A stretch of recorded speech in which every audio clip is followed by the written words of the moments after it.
tell us a little about the cocktails and the style of the cocktail menu that you created for Grey Goose here tonight?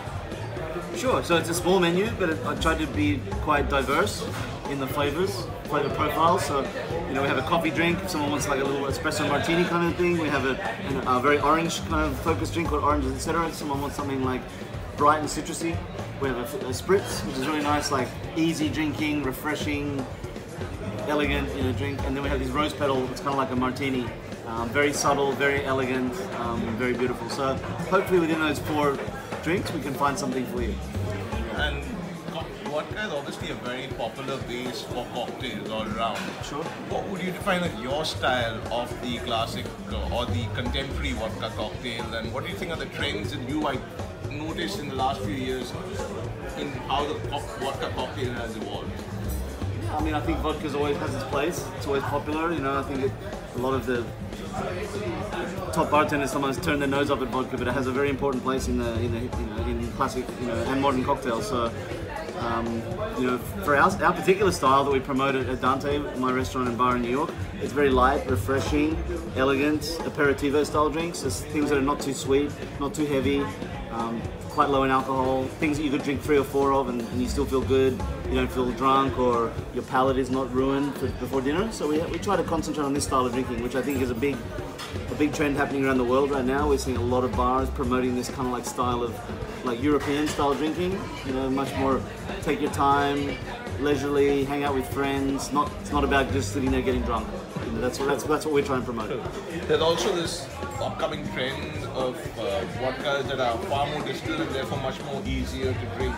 What category does Grey Goose fall into for you? Because you obviously work with different brands of vodka. Sure. And Grey Goose as well. How do you think Grey Goose fits in for you as a vodka? I mean, Grey Goose is probably our most popular vodka for sure. There's a misconception though, just because something is distilled many times doesn't make it better.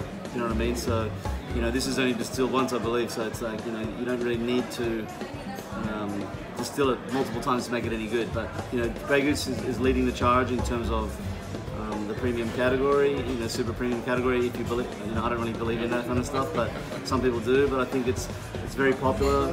It's definitely a brand that our customers ask for a lot. And even in New York, we work a lot with Grey Goose. They're a really good friend of the house, and so we try to find new and interesting ways we can mix with it at Dante. Yes. In the last few years, and I'm sure this is also true of New York, that craft cocktails and old world recipes have made a huge comeback.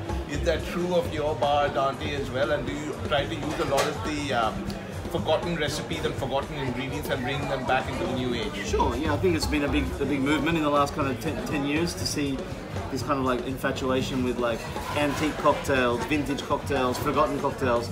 So we use those as our template, as our base, or the foundation of kind of everything we do.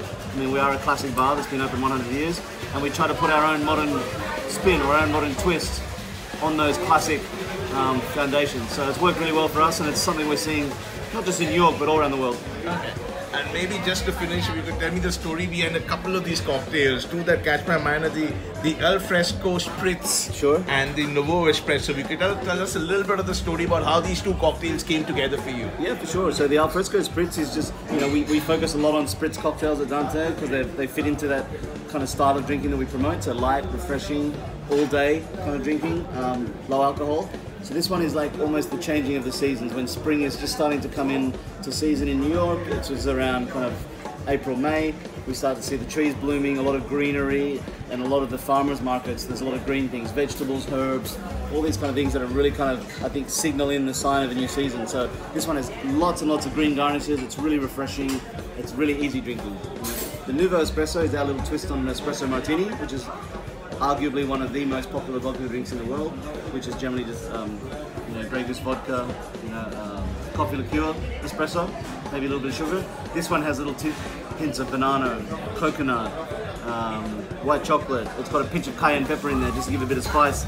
A little bit of a bitter amaro, which the guys here at Koko they make in-house, so it has a real bitterness to it.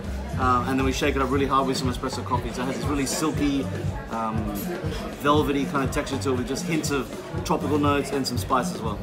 Yeah. And finally, as a mixologist, Are you more driven towards the basic and the classic technique, or the more modern concepts of molecular mixology? Where do you stand on those two fronts? I'm definitely more of a classic person.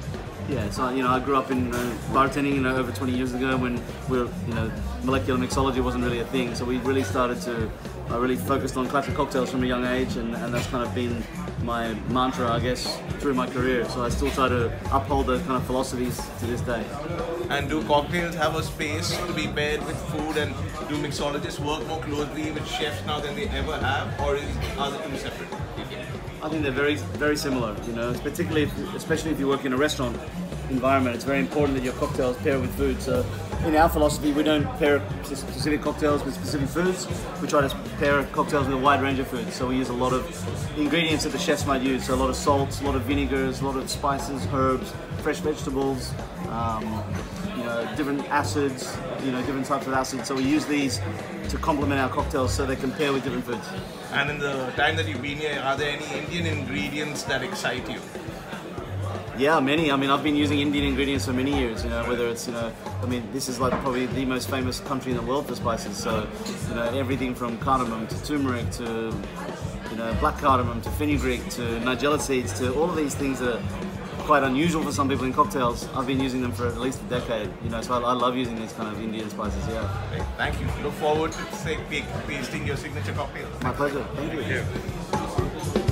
I'll see you.